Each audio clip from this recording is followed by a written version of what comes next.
Welcome to way to job. இந்த வீடியோவை நம்மளோட வியூவர்ஸ்க்காக ரொம்ப ரொம்ப ஸ்பெஷலா நான் பண்றேன். என்னோட சேனல்ல ஃபர்ஸ்ட் வந்த ஒரு கமெண்ட், அந்த கமெண்ட் அது ஒரு கோல்டு அப்ரைசருக்கான வீடியோவை பார்த்துட்டு எனக்கு ஒரு கமெண்ட் வந்தது. அந்த கமெண்ட்ல என்னன்னா ஒரு கேள்வி கேட்டிருந்தாரு. அந்த கேள்வி என்னன்னு பாத்தீங்கன்னா, இந்த கோர்ஸை நான் படிச்சா நான் எனக்கு பர்மனண்டா வேலை கிடைக்குமா சொல்லுங்க சார் அப்படின்னு சொல்லிட்டு ஒரு கமெண்ட் இருந்தது. ஸோ அவருக்கான நான் பதில இந்த வீடியோவா சொல்லணும்னு நினைக்கிறேன். காரணம் என்னன்னு பாத்தீங்கன்னா, அவருக்கான கேள்வி நிறைய பேர்கிட்ட இருக்கும்.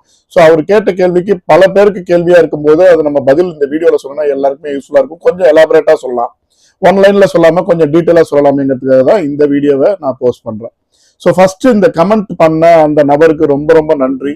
ஸோ அவரை மாதிரியே மீதி எல்லாருக்குமே உங்களுக்குள்ள டவுட்ஸ், உங்களுக்கு தேவையான கிளாரிபிகேஷன் தயவு செய்து நீங்க கமெண்டா கொடுங்க. உங்க ஒவ்வொருத்தருக்கான ரெஸ்பான்ஸும் நான் கட்டாயம் கொடுப்பேன். ஸோ இப்போ அந்த கேள்விக்கான பதிலுக்கு நம்ம வந்துடுவோம். கேள்வி என்னன்னா, நான் இந்த கோர்ஸை படிச்சா எனக்கு பெர்மனண்டா வேலை கிடைக்குமா? இதுதான் அவர் கேட்ட கேள்வி. நான் அந்த வியூவருக்கு சொல்ற ஒரு விஷயம், அதே மாதிரி மீதி எல்லாருக்கும் யாராருக்கெல்லாம் அந்த கேள்வி இருக்கோ அவங்களுக்கு எல்லாம் சொல்ற விஷயம் என்னன்னா, நீங்க அந்த கோல்டு அப்ரைஸ்க்கான கோர்ஸை படிங்க. நான் ஏற்கனவே அந்த வீடியோல சொன்ன மாதிரி அந்த கோர்ஸ்க்கான ஃபீஸ் ரொம்ப ரொம்ப கம்மி. 5,000 to 10,000 தான் இருக்கும். அதோட டியூரேஷனும் ரொம்ப கம்மி. 1 month to 2 month கோர்ஸே முடிஞ்சிடும். உங்களுக்கு சர்டிபிகேட் வந்துடும். இந்த சர்டிபிகேட் வந்த பிறகு ஆக்சுவலி இந்த ஃபார்முலா கொஞ்சம் யூஸ் பண்ணுங்க. நீங்க ஒரு பேங்க்ல போயிட்டு எம்ப்ளாயா ஜாயின் பண்ணணும்னா சர்டன் ப்ரொசீஜர் இருக்கு. கோர்ஸ் நமக்கு உள்ள போறதுக்கு மட்டும் தான் ஹெல்ப் பண்ணணும். அதுக்கப்புறம் அது பர்மனண்டா நம்ம இருக்கிறது நம்ம கையில தான். சரியா? சோ ஃபர்ஸ்ட் பேங்க் நீங்க சர்டிபிகேட், கோல்டு அப்ரைசர் சர்டிபிகேட் இருந்தா உங்களுக்கு பெர்மனன்ட் ஜாப் கொடுக்குமா அப்படின்னு கேட்டா பேங்க்ல அது கிடைக்காது. ஆனா பேங்க்குள்ள நம்ம போக முடியும். எப்படின்னு கேட்டீங்கன்னா, நான் அந்த வழிமுறைகளை இப்ப நான் சொல்றேன். சோ இப்ப நம்ம அந்த சர்டிபிகேட் வச்சுட்டு என்பிஎஃப்சில நம்மளால ஜாயின் பண்ண முடியும். பெர்மனண்டாவே ஜாயின் பண்ணலாம். ஆக்சுவலி நீங்க என்பிஎஸ்சில ஒரு கோல்டு அப்ரைஸ் முடிச்சுட்டு ஒரு அப்ரைசரா ஜாயின் பண்றீங்க. உங்களுக்கு 6 month பாத்தீங்கன்னா ப்ரொபேஷனரி பீரியட் இருக்கும். அந்த 6 மாசம் நீங்க கரெக்டா பெர்ஃபார்ம் பண்ணி உங்கள்ட்ட இருந்து எந்த ரிமார்க்ஸும் இல்ல, நீங்க போயிட்டு அப்ரைஸ் பண்ற எல்லா கோல்டுமே அக்யூரேட்டா வேல்யூவேஷன் கொடுக்குறீங்க, பர்ஃபெக்டா ஒர்க் பண்றீங்கன்னு தெரிஞ்சுன்னா உங்க ஜாப் அங்க பெர்மனன்ட் ஆகும். அங்க பெர்மனன்ட் ஆச்சுன்னா நீங்க அந்த கோல்டு அப்ரைசல் ஜாப்லயே ஒரு 6 monthsக்கு மேல இன்னொரு 6 months கண்டினியூ பண்ணீங்கன்னா 1 year முடியும். 1 year முடிஞ்சதுன்னா 2 சான்ஸ் உங்களுக்கு இருக்கு. நீங்க நல்ல ஒரு அப்ரைசரா இருந்தீங்கன்னா மேபி கோல்டு அப்ரைசர்ல இருந்து கோல்டு ஆடிட்டரா நீங்க ப்ரொமோட் ஆகிறதுக்கான வாய்ப்பு இருக்கு. இப்போ இந்த கோல்டு ஆடிட்டர் அப்படிங்கிறது பாத்தீங்கன்னா பேங்க்குள்ள பெர்மனண்டா உட்காரக்கூடிய ஒரு ஜாப். அப்ரைசரால தான் உட்கார முடியாது. கோல்டு ஆடிட்டருக்கும் அப்ரைசருக்கும் என்ன வித்தியாசங்கிறத நான் இப்ப சொல்றேன். சரிங்களா? சோ கோல்டு ஆடிட்டர் ஆயிட்டீங்கன்னா அதுக்கப்புறம் பாத்தீங்கன்னா உங்களுக்கு போயிட்டு கோல்டு ஆடிட் பண்றது மட்டும் தான் உங்களோட ஜாபா இருக்கும். ஸோ கோல்டு ஆடிட்டர் என்னென்ன பண்ணுவாங்க, ஏது பண்ணுவாங்கிறத நான் தனி வீடியோவா போடுறேன். ஸோ இப்போ இது பாயிண்ட் 1. நீங்க பெர்மனண்டா பேங்க்குள்ள போனோம்னா ஃபர்ஸ்ட் ஒரு என்பிஎஸ்சிக்குள்ள போங்க.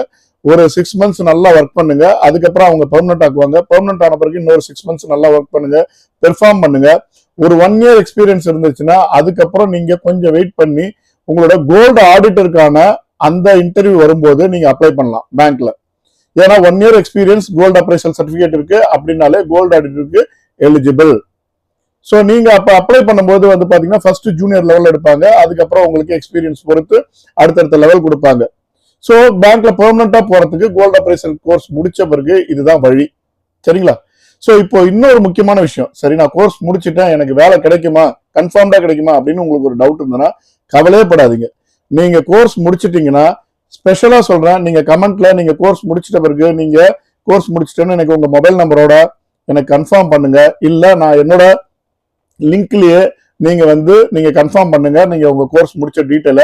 சோ தட் நான் அதுலயே நான் அவங்களுக்கு போஸ்ட் பண்றேன், எங்க இன்டர்வியூ போகணும், யாரை மீட் பண்ணணும் அப்படிங்கிறத நான் போஸ்ட் பண்றேன். நீங்க அங்க போய் பாத்தீங்கன்னா உங்களுக்கான வேலை கன்ஃபார்ம்டா கிடைக்கும். ஸ்டார்டிங் சேலரி 15,000 இருந்து ஆரம்பிக்கும். 15 இருந்து சில கம்பெனில 20,000 வரைக்கும் தருவாங்க.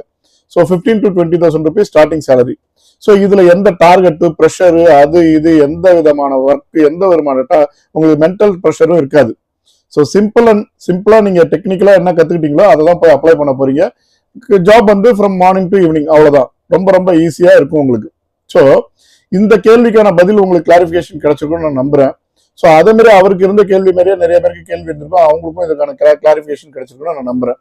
ஸோ முக்கியமான விஷயம், கோல்டு அப்ரைசர் கோர்ஸ் முடிக்கணும், சர்டிபிகேட் வாங்கணும். சர்டிபிகேட் வாங்கின பிறகு முதல்ல ஒரு என்பிஎஸ்சில போய் ஜாயின் பண்ணணும். ஸ்ட்ரெயிட்டாவே அவங்க ஜாயின் பண்ணிப்பாங்க. ஜாயின் பண்ண பிறகு உங்களுக்கு பாத்தீங்கன்னா ஒரு 6 months அங்க பெர்ஃபார்ம் பண்ணீங்கன்னா நீங்க பெர்மனன்ட் ஆவீங்க. பெர்மனன்ட் ஆகி இன்னொரு 6 months ஒர்க் பண்ணீங்கன்னா 1 year எக்ஸ்பீரியன்ஸோட நீங்க போனீங்கன்னா உங்களுக்கான அந்த ஜாப் கிடைக்கும். இது பாயிண்ட் 1. இன்கேஸ் நீங்க சப்போஸ் நீங்க பேங்க்ல தான் சேரணும் அப்படின்னா டைரக்டா பேங்க்ல போய் கோல்டு அப்ரைசரா சேர முடியாது.